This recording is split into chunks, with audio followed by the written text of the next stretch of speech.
Pune grand टूरच्या माध्यमातून आमच्या यंत्रणेने आमच्या अधिकाऱ्यांनी स्वतःला चॅलेंज केलं. नॉर्मल केसमध्ये 437 किलोमीटरचे रस्ते हे 3 वर्षाचा अफेअर असतं, 2 वर्षाचा अफेअर असतं. 100 दिवसात हे रस्ते पूर्ण झाले. जवळजवळ 450 किलोमीटरचे रस्ते सुंदरपणे तयार झालेत आणि त्याचा आनंद गावकऱ्यांना आणि पुणेकरांना मिळणारे, पिंपरी चिंचवडच्या रहिवाशांना मिळणारे. पण सर, मुख्य प्रश्न आहे की ह्याचा महाराष्ट्राच्या अर्थव्यवस्थेवर परिणाम होईल असं तुम्हाला वाटतं का? एखाद्या व्यक्तीला डोळे बंद करून विमानात बसून आणलं आणि त्याला जर या ठिकाणी फिरवलं तर कदाचित त्याच्या लक्षात देखील येणार नाही की आपण भारतामध्ये इतका सुंदर भाग हा पाहतोय. त्या दऱ्या डोंगरांमधली वेगवेगळी धरणं आहेत, तिथे तलाव आहेत आणि या सगळ्या गोष्टींना ज्यावेळेस या टूरच्या माध्यमातून लोक येतील आणि पाहतील तर मला निश्चितपणे असं वाटतं की ज्या गोष्टी आपण 200-500 कोटी रुपयाची ॲडव्हर्टिजमेंट करूनही अचीव करू शकत नाही त्या गोष्टी एका ग्रँड टूरने आपण अचीव करू.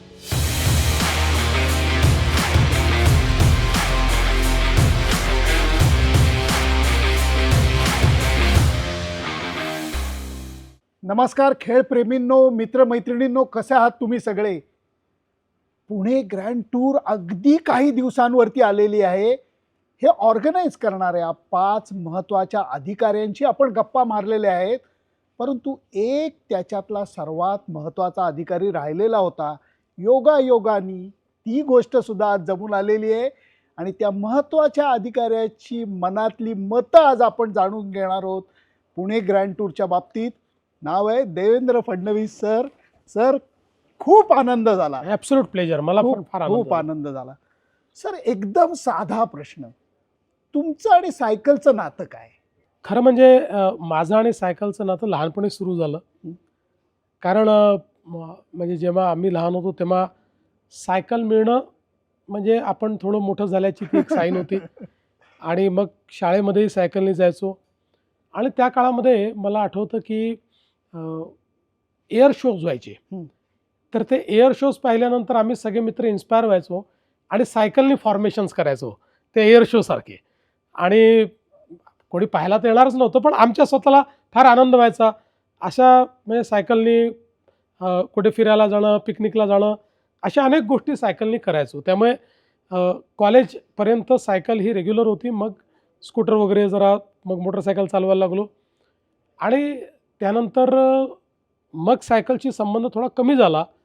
मग तो आला थोडा फिटनेसच्या दृष्टीने सायकलशी संबंध. म्हणजे मग जिममधली सायकल, मग थोडी बाहेर कधीतरी फिरायला जाणारी सायकल, अशा पद्धतीने तो राहिला. अजूनही जेव्हा जेव्हा मला असं वाटतं की थोडं फिटनेसचं ते काही परमनंट नसतं आपलं, पण कधीतरी असं अचानक हे चढतं एक की बाबा फिट व्हायचं आहे, त्यावेळेस सायकल आठवते.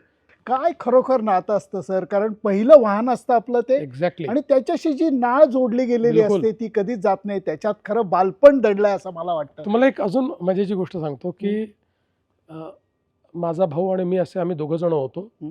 आमची एक चुलत बहीण देखील आमच्याकडे असायची.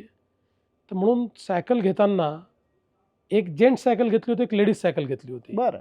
आणि मग आमचं त्याच्यात भांडण व्हायचं की मी लेडीज नाही चालवणार, मला जेंट्स सायकल पाहिजे. तर मग कोणाच्या हिस्स्याला जेंट्स सायकल येते दोघांपैकी, असा विषय असायचा त्या काळात. काय आठवणी असतात खरोखर. सर, या पुणे ग्रँड टूरच्या निमित्ताने हा जो प्रवास राहणार आहे या स्पर्धेचा, आमूलाग्र बदल झाले. जवळजवळ 450 किलोमीटरचे रस्ते सुंदरपणे तयार झालेत आणि त्याचा आनंद गावकऱ्यांना आणि पुणेकरांना मिळणारे, पिंपरी चिंचवडच्या रहिवाशांना मिळणारे. पण सर, मुख्य प्रश्न आहे की ह्याचा महाराष्ट्राच्या अर्थव्यवस्थेवर परिणाम होईल असं तुम्हाला वाटतं का?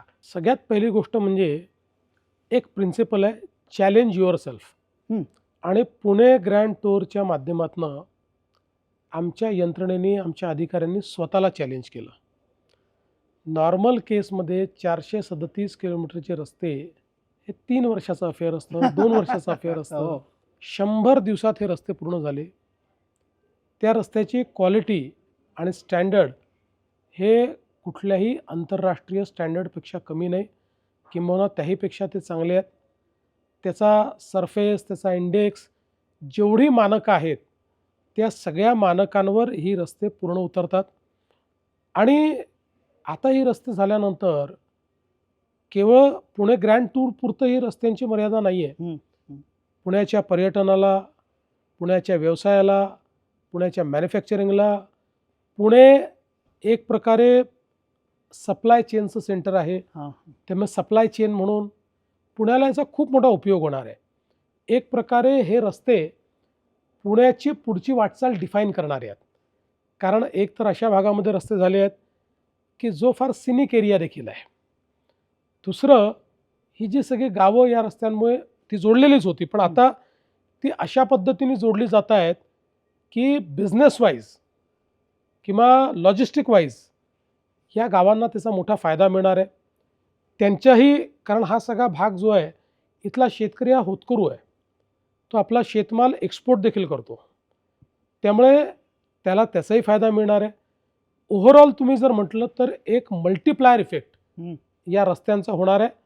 आणि सगळ्यात महत्त्वाचं, या रस्त्याने आमच्या यंत्रणेचा कॉन्फिडन्स वाढवला आहे की आपण स्वतःला चॅलेंज करू शकतो आणि आपण डिलिव्हर करू शकतो. सर, क्रिकेटच्या भाषेत सांगतो की इतका जबरदस्त स्ट्राईक रेट होता, करेक्ट. जो वाटत होतं की कसा अचीव करणार, पण शासन आणि प्रशासन एकत्र आलं आणि ती इच्छाशक्ती असली तर काय होऊ शकतं याचं हे रूप आहे.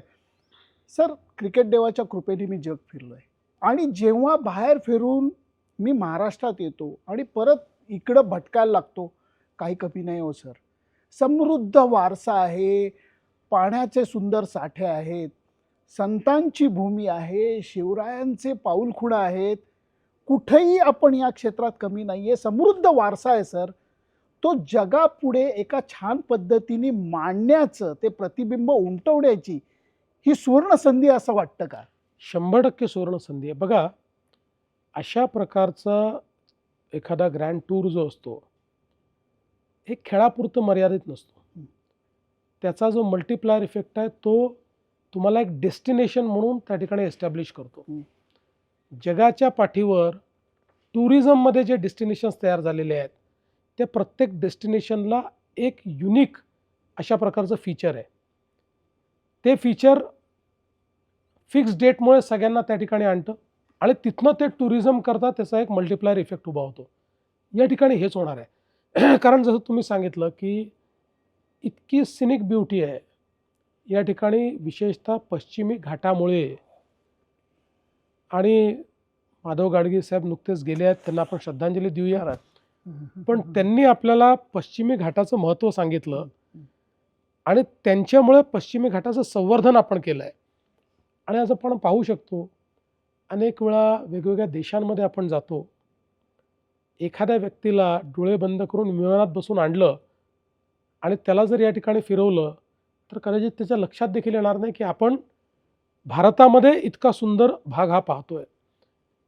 त्या दऱ्या डोंगरांमधली वेगवेगळी धरणं आहेत, तिथे तलाव आहेत, वॉटर बॉडीज आहेत, निळशार पाणी आहे, अतिशय सुंदर अशा प्रकारचं. तिथली सगळा हिरवेगार अशा प्रकारचा हा सगळा भाग आहे. इतके सुंदर डोंगर आहेत. आणि या सगळ्या गोष्टींना ज्यावेळेस या टूरच्या माध्यमातून लोक येतील आणि पाहतील तर मला निश्चितपणे असं वाटतं की ज्या गोष्टी आपण 200-500 कोटी रुपयाची ॲडव्हर्टिजमेंट करूनही अचीव करू शकत नाही, त्या गोष्टी एका ग्रँड टूरने आपण अचीव करू. कारण हे पर्यटनाला चालना जी मिळते, मी म्हणतो सायकलचं चाक हे आयुष्याला गती देतं, खरंय. तसंच हे या पर्यटनालाही एक जबरदस्त सर गती देणार एकदम आहे. देणार. आणि तुम्ही बघा, 40 देशामध्ये थेट प्रक्षेपण आहे. हो. त्यामुळे आणि दुसरं, सायकल आणि अशा प्रकारचं ग्रँड टूर हे जगभरात इतके प्रसिद्ध आहेत की लोक याला येतातच. जागतिक एक फॅन फॉलोईंग याचं आहे की जे लोक इथे येतातच. त्यामुळे निश्चितपणे मला असं वाटतं की यातनं इतकं मोठं एक मॅग्नेट आपण तयार करतो आहोत की जे आज आपल्याला लक्षात येत नाही आहे. पहिल्या ग्रँड टूरपेक्षा दुसरा ग्रँड टूर होईल त्यावेळेस आपल्याला त्याचं अधिक महत्त्व लक्षात येईल आणि मग हळूहळू तो जसा होत राहील तसं त्याचं महत्त्व अधिक अधोरेखित होत जाईल. हे कॅलेंडर चालू राहणार आहे. 100% चालू राहणार. सर, एक मला नागरिक म्हणून मी म्हणतोय शासन प्रशासन यांनी एकत्र येऊन एक शिवधनुष्य पेलून दाखवलंय. कारण जी गोष्ट आपण म्हणतो की अरे वाट बघतोय कधी होईल कधी होईल, ती 6 महिन्यात करून दाखवलेली आहे. आणि गावागावातला ज्या 120-30 गावामधून ही शर्यत जाणार आहे तिथल्या लोकांचा आत्मविश्वास वाढलेला दिसतोय त्या लोकांशी बोलल्यानंतर. पुणेकर असू देत, पिंपरी चिंचवडकर असू देत, नंतर बारामतीकर असू देत, सासवडकर असू देत, सिंहगडची लोक असू देत. सर, या नागरिकांकडनं तुमची अपेक्षा काय आहे? मी पहिल्यांदा तर या सर्व नागरिकांना सांगू इच्छितो, हा ग्रँड टूर सरकारचा नाही, हा ग्रँड टूर अधिकाऱ्यांचा नाही, हा नागरिकांचा आहे. हा नागरिकांकरता होतोय. आणि म्हणून त्यांच्याकडनं अपेक्षा आहे त्यांच्या पार्टिसिपेशनची. ज्याला ज्या पद्धतीनं पार्टिसिपेट करता येईल. माझं तर म्हणणं असं आहे की ग्रँड टूरला समोर ठेवून प्रत्येक गावात आपण काही साईड इव्हेंट घेऊ शकतो का, याचा विचार केला पाहिजे. त्या ठिकाणी अधिक जागृती तयार करण्याच्या दृष्टीने, कारण सायकल फिटनेस करता, सायकल पर्यावरणाकरता, सायकल ट्रान्सपोर्टेशन करता प्रत्येक गोष्टीत सायकलचं एक आपलं महत्त्व आहे. त्यामुळे त्या दृष्टीने आपण काही जागृती करू शकतो का, टुरिझमच्या दृष्टीने किंवा तिथल्या जो काही युनिक फोकल पॉईंट असेल त्याला सायकलशी जोडून आणि या ग्रँड टूरशी जोडून आपण काही करू शकतो का, असा विचार त्या ठिकाणी केला पाहिजे. आणि सगळ्यात महत्त्वाचं मी एक गोष्ट सांगतो की टुरिझम जे वाढतं हे एक टुरिझमचं कल्चर तयार करावं लागतं. How welcoming are the people हे सगळ्यात महत्त्वाचं असतं. त्यामुळे हा जर आभास आपण तयार करू शकलो की वी आर व्हेरी वेलकमिंग, आम्ही सगळ्यांचं स्वागत करतो आहे, चीअरअप करतो आहे, सगळ्यांना भेटताना त्यांच्याशी आमचा व्यवहार चांगला आहे, कुठेही कोणाला त्रास होत नाही आहे, हे जर यावर्षी आपण करून दाखवलं आणि नागरिकांनी जर हा रिस्पॉन्स त्या ठिकाणी दिला तर मी तुम्हाला सांगतो इतक्या मोठ्या प्रमाणात ग्रँड टूरला पाहणारे प्रेक्षक नागरिक त्यांची चेन ही जगात कुठे नसेल. ती आपण करू शकतो.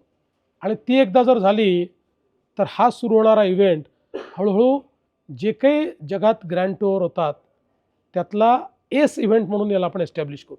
लोकमान्य टिळकांनी गणेशोत्सव चालू केला होता लोकांना एकत्र आणायला. आता मला वाटतं सर, हा तंदुरुस्तीचा महोत्सव आहे, हा Yes. पर्यटनाचा महोत्सव आहे, हा सायकलिंगचा, हा खेळाचा महोत्सव आहे. आणि या महोत्सवामध्ये सगळ्यांनी सहभागी व्हायला पाहिजे, तो सेलिब्रेट करायला पाहिजे. करेक्ट. कारण ह्याच्यामध्ये लक्षात घ्या, शासन प्रशासन यांनी एकत्र येऊन त्यांची कामगिरी चोख पार पडली आहे. आता बॉल आपल्या कोर्टात आहे. नागरिक म्हणून आपण ही गोष्ट कशी आनंदाने सहभागी होऊन सेलिब्रेट करतो याच्यावरती सुद्धा या पुणे ग्रँड टूरचं यश अवलंबून आहे. एवढंच मी सांगतो सर. एवढ्या तुम्ही बिझी होतात तरी याच्यासाठी वेळ काढलात, कारण मला वाटतं हा तुमच्या हृदयाशी जवळचा 100% असलेला हा प्रोजेक्ट आहे. आणि या वर्षी पुरता हा मर्यादित नाही आहे. हे सायकलचं चाक चालू राहणार आहे. काय म्हणाल सर? आमची टॅगलाईन आहे, महाराष्ट्र आता थांबणार नाही, ग्रँड टूर देखील आता थांबणार नाही, दरवर्षी सुरूच राहील. क्या बात आहे sir. Thank you so much. Thank you so much.